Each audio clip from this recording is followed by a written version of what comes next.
So, basically, as we understand that we have been covering very interesting topics, we covered with the purpose of life, what's the aim of life, and then we moved on to understanding who we are in reality. We discussed two sessions in that: who we are not this body, and who we are spirit soul, we are conscious being.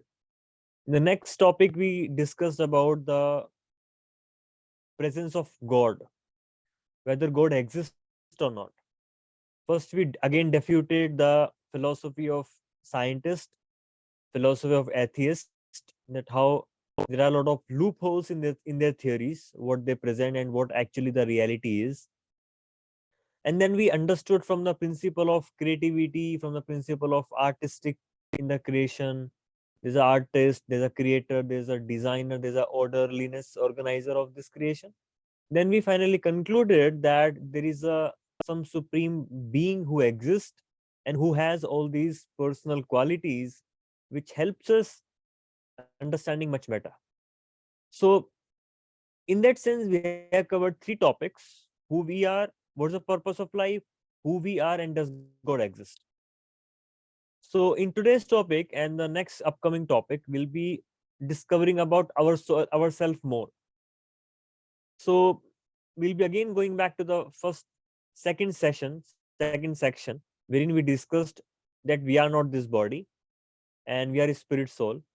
And we also discussed from the example of car that how we have this car and we are a driver. So in today's and tomorrow, the next sessions, we'll be discussing about this car itself and how this car is made up of, and what are the different constituents of this car known as body, and how we can understand this better and how we can manage ourselves. So now it all depends upon management of this body and mind, management of this body. So if a soul parallel to driver in a car understands much more detailed understanding about the car, how it functions, how I can properly maintain it, how can I properly run it so that it maximize and it gives me comfortable journey, right? So in these two topics we'll be focusing on mostly on self management. How do we manage ourselves? By understanding first what are the different elements our body is made up of, and then next session how we can implement this knowledge to be able to manage our life in a much more better way. There's a whole idea about this session, and let us try to understand from what Krishna says in the Bhagavad Gita. So the topic name what we have here today is known as Sankhya Yoga. I think let me, that should be better. Okay.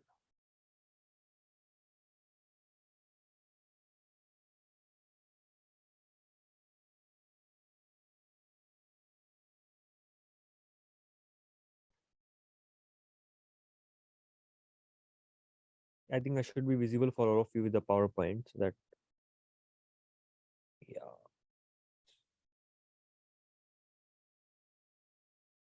Yeah. So today we'll be discussing about this Sankhya Yoga. Many of you would have heard about this particular aspect of Sankhya Yoga. And let us first discuss why this is relevant at all in our life. As we understood from the intelligent design topic that the science always try to go deep into the micro things. The approach what science takes is to go dig deeper and deeper and deeper into the subject matter, in the sense that reduce everything into atoms, reduce everything to electrons and protons, and try to find the smallest possible particle. And this approach is also known as zooming in approach. Let's say, for an instance, you have a photograph taken. So there are two ways of seeing the photograph. First way is to understand that whose photograph is that. The second approach is go too much deep, zoom in too much into the photograph and try to find those pixels. How many pixels it is made up of, what's the clarity identity of each pixel, and 4 can 10, 8 can this and that. So similarly, the science, how science sees this world is by the reductionist philosophy. What do I mean when I say reductionist philosophy? It means that they try to reduce everything to atoms and without having the zooming out picture. That's how science looks at it as. While the Vedic literatures understand more of a macro picture, try to have a holistic approach, holistic philosophy. So the science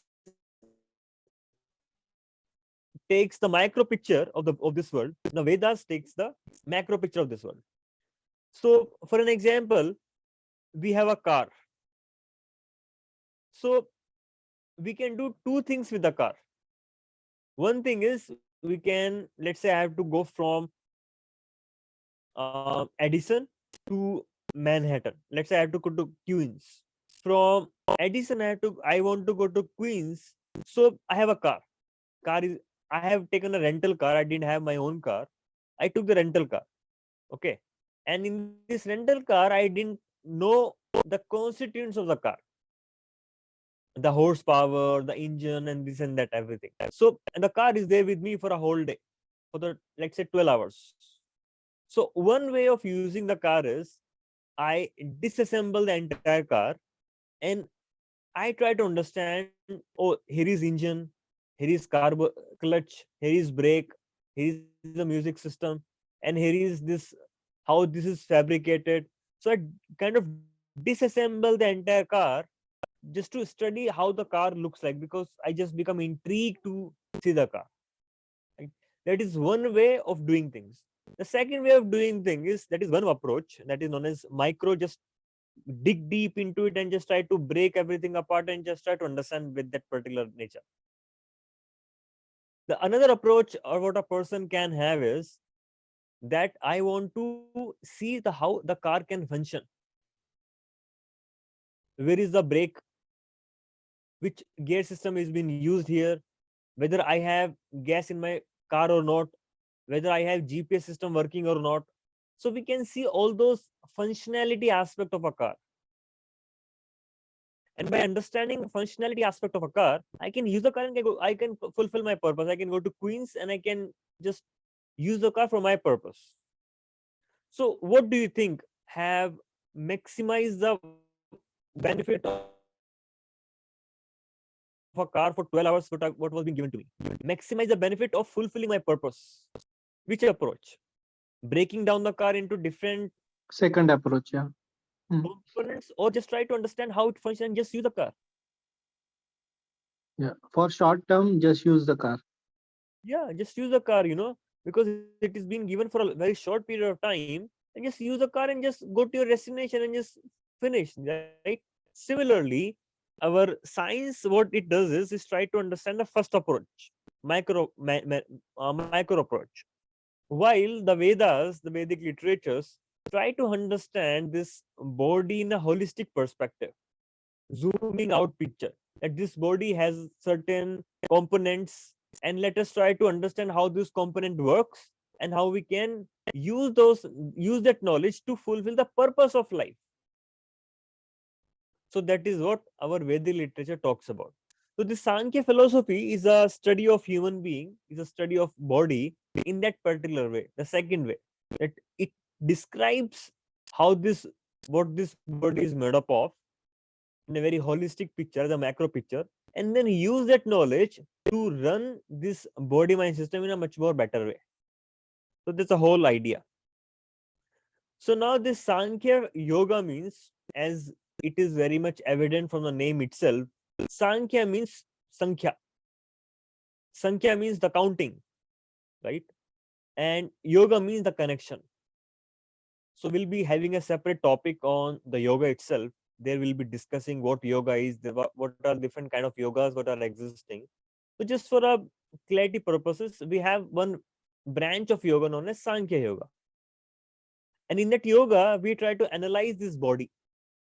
And according to this yoga, what Krishna explains in the Bhagavad Gita, Krishna says there are two types of body what we have. What are these two type of bodies what we have? What Krishna says? Let us try to understand from this verse, which comes in 7th chapter, 4th verse. So Krishna is saying here, Bhumi rapo nalovayu, kam mano buddhi revacha, ahankaritiyam me, binna me prakriti rastada. So Krishna is saying that there are 8 elements our body is made up of. If you see the word asta, asta means 8, astada. So it's this word says our body is made up of 8 elements. What are these 8 elements? It is earth, water, fire, air, space, also known as ether, and mind, intelligence, and false ego. So if we analyze these 8 elements, we can understand there are 2 types of bodies which we can form from these 8 elements. The first type of body which we can create out of this 8 element is one is known as gross body, one is known as subtle body. So what does it mean, gross body? Gross body means the body which we can perceive with our blunt eyes. What we can see, I can see your form, I can see you, I can see different part of the body, right? So our gross body which we can perceive through our naked eyes is made up of 5 elements, and many of you would know that these 5 elements are earth, water, fire, air, and space. So how my body is made up of earth? Somebody can ask this question, right? So earth means the bones. When we bury the body, what happens? It becomes into earth. If some of my body part get amputated, that becomes like a earth, right? So our body is made up of the earth, the bones in it and everything. Water, I have a lot of fluids in my body, blood, water, semen, and other kind of fluid we have fire. Now somebody can ask, where is a fire in my body? I don't see fire. Fire does not only mean the burning fire, the flame fire. Fire means ability to burn, like acid. If you touch acid HCl having pH 1, it will burn things, right? We know the acid can burn things. So it means, I'll be muting some of you. Yeah. It means that our body has fire. It is said we have hydrochloric acid, which helps us digesting the food. And we also feel that our body can feel the warmth. Sometimes when the temperature increases, we can feel the body is hot or body is cold. We can touch the skin itself and we can measure it out. It is because of fire element in the body. We have air. It is said we breathe, right? We breathe and we inhale and we exhale. It's all because of air. And space means we have our bodies acquired this space, this element, this space. So we can understand that we have this earth, water, fire, air, ether, which is made up of, which comprises of gross body. And the subtle body, which is more of a software kind of structure, is known as mind, intelligence, and false ego. It's very interesting to know. So we say you don't have mind, or we have mind. So in itself, we have 3 components, which forms the software part of this system. So this gross body makes the hardware and the subtle body makes the software. Okay, just to give you a basic understanding. So now we also have the senses, right? Let me hide this. Let me ask all of you. So what all different kind of senses we have? Senses means, we have these senses. So can anybody of you help like different types of senses what we have in us? Taste, smell. Okay. Taste, smell is not an senses, they are sense objects. We'll be discussing now what's the difference between sense object and what are the and senses. So taste and smell, they are more of a sense object, not senses in itself. Again, touch is a sense object, not sense.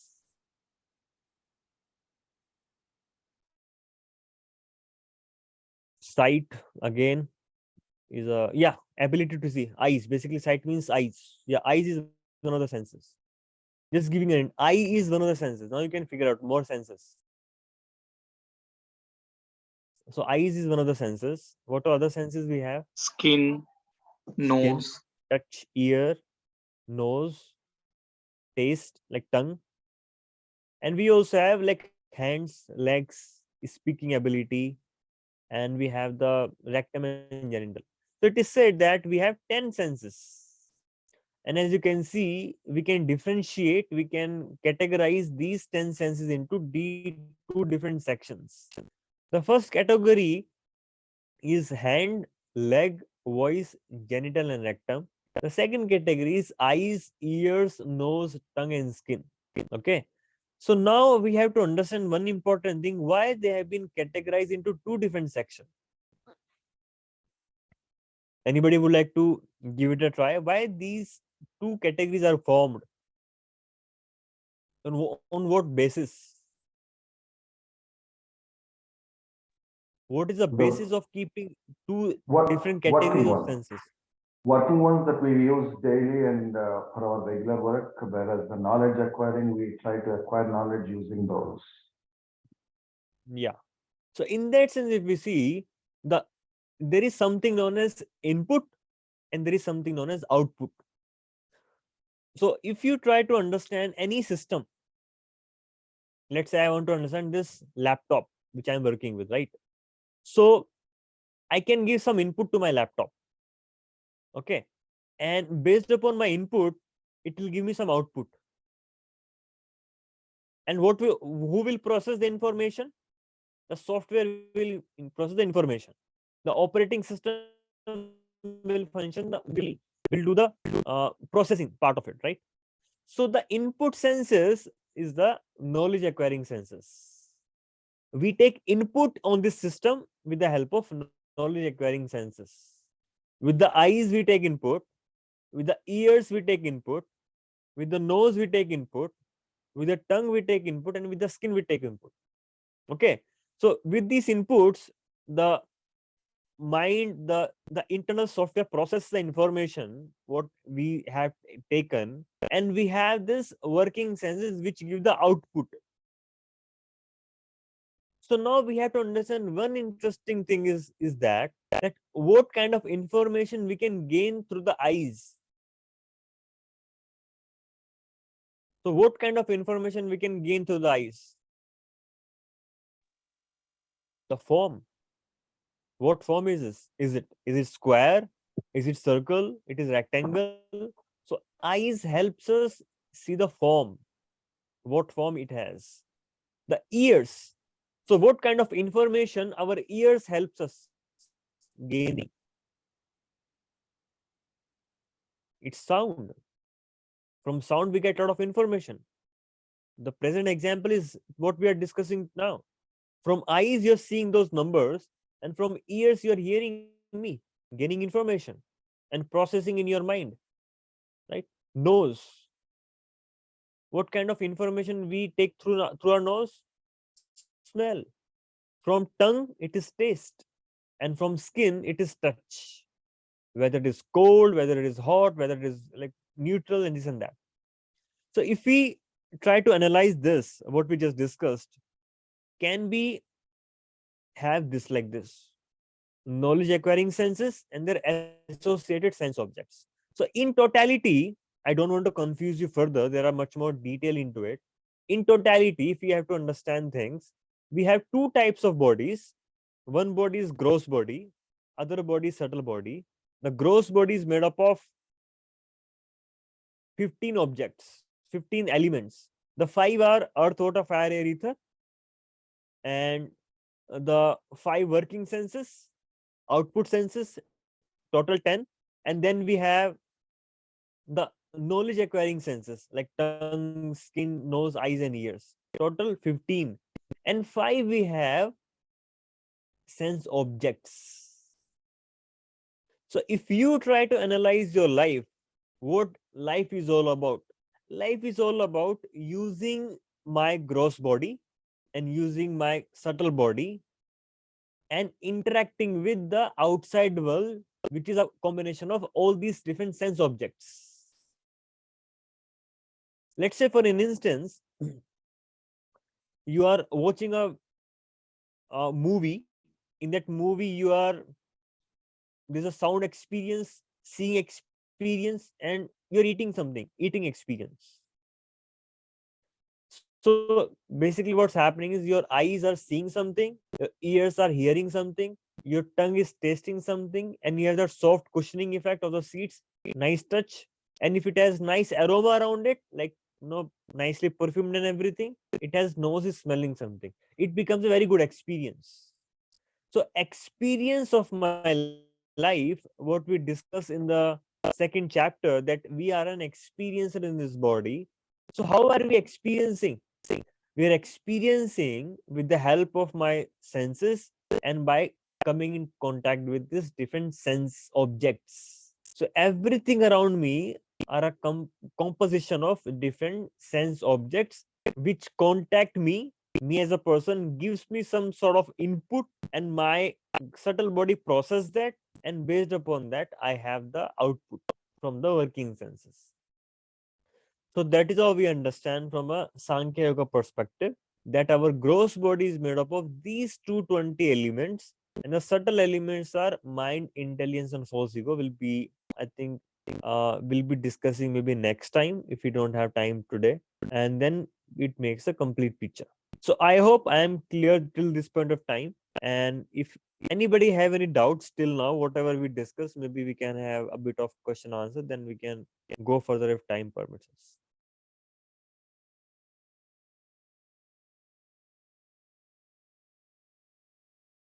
Any doubt till now? Whatever we discussed, because is a very foundational understanding. If you are able to grab this information and able to process that well, we can get a lot of answers of many of our questions right away. And we can see how this world functions, how things are happening, and everything.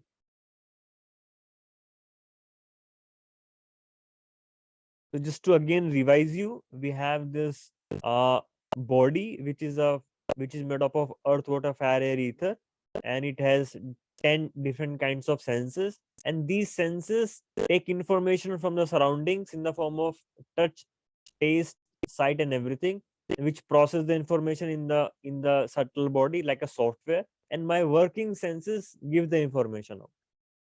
That's a whole gist of understanding what we just had today. So, do you think we can cover the next section also today? Maybe part of subtle body. If you want to understand more about the mind, intelligence, and false ego, or should we keep it for next time so that we are not overloaded with information?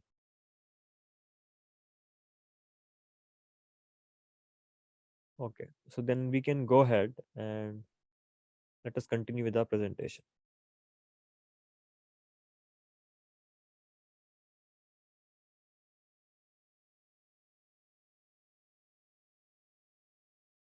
So, what we discussed till now here, yeah. So now the next point comes about we having the mind, right? So all of us have mind, right? Because mind cannot be seen, but we do have the mind. And we also have intelligence, which is above the mind. There's a verse which comes in Bhagavad Gita that Indriyani para ahu indriyabhya paramana manasto para buddhir yo buddhi parasastu saha.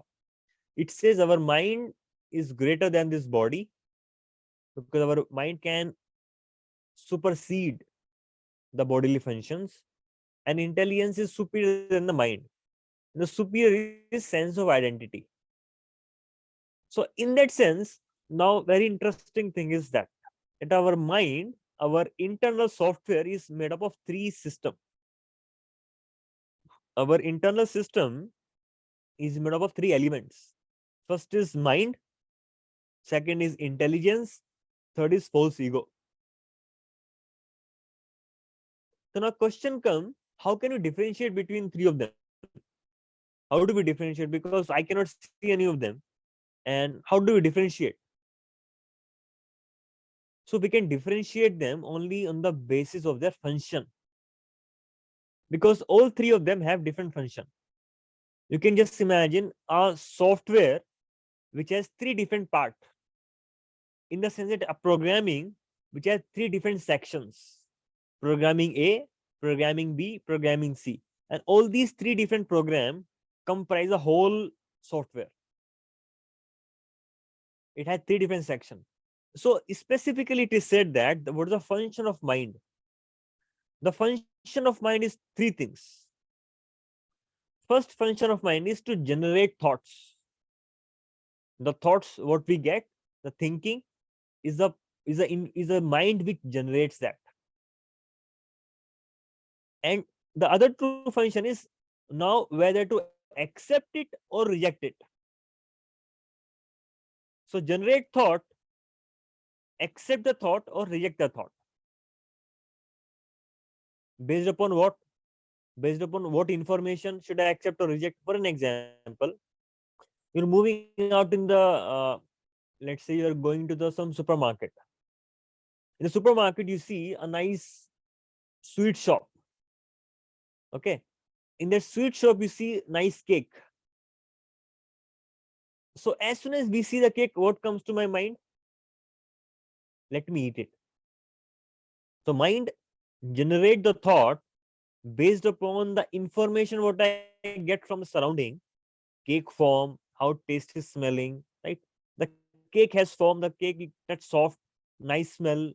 You know how tasty it is based upon your past experience. So now mind will say, I want to eat it. So whether I will eat it or not eat it will depend on two things. Will depend whether I have money or not. There is some other voice will come from it. Ah, bhaiya, you don't have money. You are not carrying your credit card. You are not carrying the cash. How can you purchase it? The moment you know you don't have sufficient money, you will say, oh, I will not purchase it. Okay. And let's say you have diabetes. Then you will say, no, no, I have diabetes. I cannot eat it. So you reject the thought. So mind generated that thought of eating the cake, but based upon the higher guidance which you get from intelligence, whether you have the diabetes, whether you have money, to check whether it is viable option or not. It's a part of intelligence.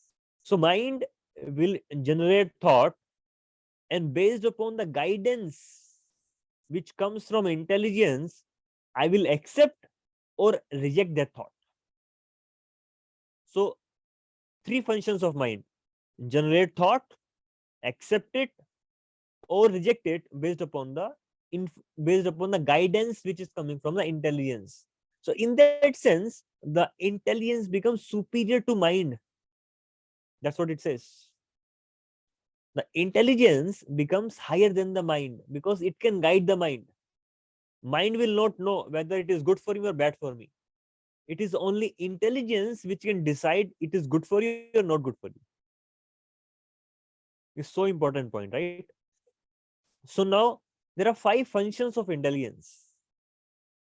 Function of mind is threefold: generate thoughts, accept it, reject it.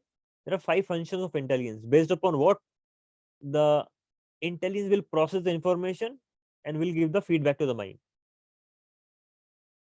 So intelligence have the ability to memory. Because unless you have the memory, you cannot take decisions, right? But if you remember, oh, I have diabetes, it's not good for my health. Unless you have this basic memory, how can we take decisions, right? So without memory, we cannot take decision. So memory is first aspect of intelligence.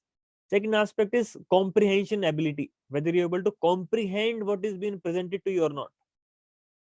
Ability to analyze something, analysis is a part of intelligence. Fourth thing is uh, it is discrimination. Ability to discriminate from right and wrong is a function of intelligence. So if you have good intelligence, we can differentiate good from bad and bad from good, and we can take decisions accordingly. Fifth aspect of the intelligence is sleep. If we don't sleep properly, do you think we can process information properly? No. Sleep is very, very important for a sound intelligence. So these 5 functions are of intelligence. Based upon that, it will guide the mind. But there is something higher than the intelligence. What is that? The higher than the intelligence is the sense of identity. This is very, very important point. Would be new concept for many of you. And there's a beautiful concept what we can weave, beautiful understanding what we can weave out of it, so that we can have a much more clarity. The sense of identity is who I think I am.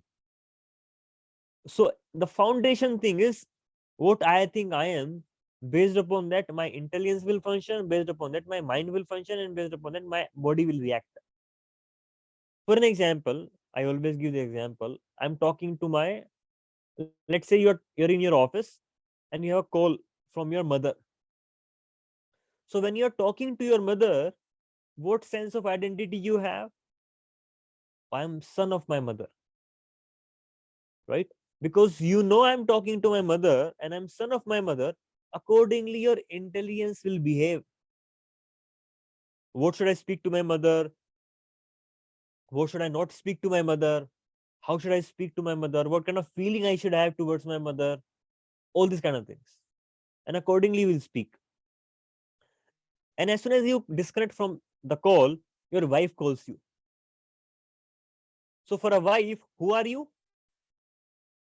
For a wife, we are your husband. So as a husband, you have husband intelligence, husband emotions, husband feelings. Accordingly, you will speak. Immediately after that, your kids call you, your children calls you. Now, what do you become? You become parents. So you being a son, now you're becoming a parent. Isn't it? Your feelings will change, your reactions will change, your emotions will change, everything will change. How should I speak will change, how should I think will change. So when you're speaking like a son, you'll be more of a protected. My father will protect me. But when you're becoming a parent, you have that sense of giving protection to your kids, right? Let's say now your co-worker calls you. Now your identity is changed. Now you are a co-worker, you're an employee. Accordingly, you speak. Your thinking will have that particular pattern of choosing right or wrong.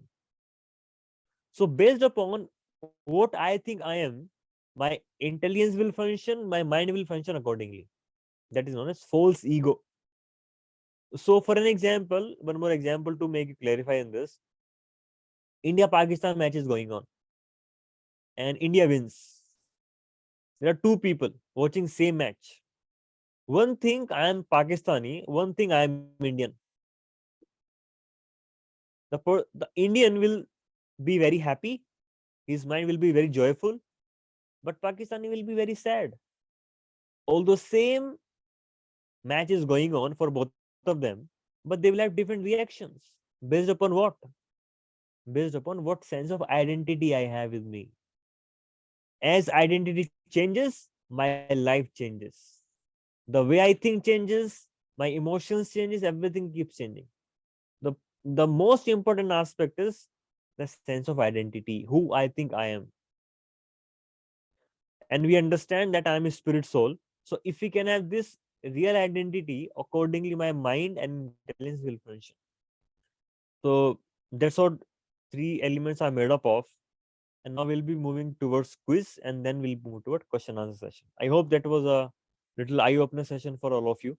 And the kind of concepts Krishna explains in Bhagavad Gita is really amazing and beautiful concept. So let us move to quiz. And meanwhile, if somebody would have any doubts, we'll discuss in the later part of the section. First question what we have is how many types of body we have? One, two, we are the body, none. 2. So we have 2 bodies. We don't have 2 bodies. Correct. The answer is 2. Okay, next question is which of the following our gross body is not made up of? Gross body is not made Mind. up of. Fine. The answer is D. Our gross body is not made up of mind. It is made up of subtle body. Yes, the answer is D. Let us move to the next question. Which of the following our subtle body is not made up of? Mind, intelligence, false ego, Ego. or ether? Neither. Ether. Yes, the answer is D, ether. Which is the deciding factor of our action? Gross body, mind, Intelligence. intelligence, or false ego? C. Intelligence. Which is the deciding factor of our action? False Our ego. false False, ego, false ego. False ego. intelligence, mind, or gross body? Yes, the answer is D, our false ego. Accordingly, my mind, body, everything will change. Yes, so now we'll conclude for the session here. If anybody have any doubts, any questions, anything anybody would like to ask, maybe we are open for that.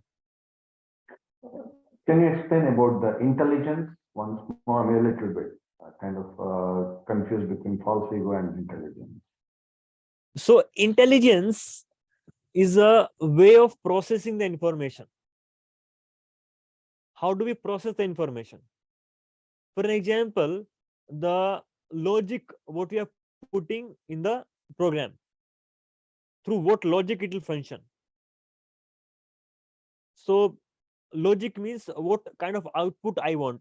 For an example, the example what I was giving, let me just repeat that example. My eyes sees the beautiful form of cake and my mouth start watering. Now mind says I want to eat it. Okay. Mhm. So now my intelligence will tell me whether I can eat it or not. Based upon the past memories, my discrimination power, my analysis skill, my comprehension ability, and my these kind of things. But Mhm. false ego is the one which will tell you whether you can, whether you are, whether you should have it or not have it. No, that is the intelligence part. The false ego is not very much into the picture. The false ego can be, I want to be healthy. Mhm. That is a false ego. I want to be healthy person, right? I Mhm. want to be healthy person. That is a false ego here. I am healthy person. So as a healthy person, will I be eating cake? No. So the No. moment I say I am healthy person, I want to maintain my healthy, that becomes a false ego. That Ah, becomes your identity. And based upon your identity, your intelligence will function. If you say no, I am not a healthy person, I don't care of my health, and I am a person who freaks out every time. You have that kind of ego for you with yourself. Then intelligence will function accordingly. Okay, let me have it. How does it matter? Right? So the real change is to be brought about in the ego aspect. The moment I think I am a healthy person, accordingly your intelligence will function. What a healthy person should do, right? Accordingly, your mhm. intelligence will say, no, healthy person should not eat cake. It has a lot of cholesterol and sugar and everything. And accordingly, it will guide the mind. So that's why we can understand the difference between the identity, which is I am that. I am a Ah, boy, I am a girl, I am a person, I am a healthy person, I am a unhealthy person, all these kind of things. good. Thank you. So, yeah. So actually, they have called same. The question is in the same line. So when we called as a false ego, so means my perspective became like it is not a good thing because it is something like means always we have heard ego is bad. Always means whenever whatever we have read in our scriptures. So why it is called false ego? Because it is the actual means in material body it is the actual thing, right? Ego and what is the false ego? Yeah. So the real ego is I am a spirit soul. But So why it who is am I? ego? See, see, ego does not mean bad. It is false ego which is bad. Ego means Mhm. identity. What is my Okay. identity? It is not like in Hindi we call Abhiman. It is not. Abhiman is false ego. You have false Abhiman means you are proud of something which you are not. Hmm. See what happens. Abhiman is. Let us try to analyze what is the Abhiman is made up of. Abhiman means I am proud that I am a rich person. Hmm. I have a Abhiman that I am a very intelligent person. I have Abhiman that I have a good, very stout body. But in reality, as a spirit soul, I don't have this material mind. As a spirit soul, I don't possess this material riches. right? As a soul, I don't have any of those material qualities and all those material possessions. So identity means is as a spirit soul, I am a spirit soul. But the moment I become something else apart from a spirit soul, that becomes abhiman. The thing which I am Mm. not. I don't possess the wealth because it was there with me. It will be there with me for some time. It was there with somebody else. It will be with somebody else. So it is not my wealth. I'm just a caretaker. So if you understand from that perspective, you will not become proud. So, but that falsity comes into the picture. It is my wealth. And the falsity starts with this: I am this body. I am not this body. I am a spirit soul. That's what we conclude in the first, second, and third chapter, right? We are a spirit soul. And because we are a spirit soul, we are not this body. So we are above this illusion. So that is my real identity. But the moment the falsity of this world covers my intelligence, illusion covers me, that's why we say it is ahankar, it is abhiman, which is not true, which is there is no truth into it. I hope that clarifies your point. Yeah, yeah. Okay. Thank you. Thank you for the explanation. Yeah. Prabhuji, I have one question. Yeah, please go ahead. So usually, while going through Bhagavad Gita, we understand four things like mana, buddhi, chitta, and ahankar. So Mhm. I can say that analogously, mana is mind, buddhi is intelligence, ahankar is ego or false ego. What would you attribute the chitta factor to? Chit factor is the entire uh, repository what I have in me in relation to body, mind, and intelligence. So collectively, it is known as chit. The So is it entire thing uh, collectively known as chit, which is I memory have and made a false conception about my life based upon these three components. So that is known as chittam. Chitta means is a repository of all those different memories I have stored in me, which is been formed because of these three elements. That is chittam. thank you. Makes sense. So what governs, controls false ego? It is soul. It is a soul's energy which false ego takes over. It just like a white light is been covered with different colored paper. So light is white, which is a soul's light, is been covered with the black paper of one kind of ego, the red paper of another kind of ego, the yellow paper of another kind of ego. So this different filter color act as a covering over the white light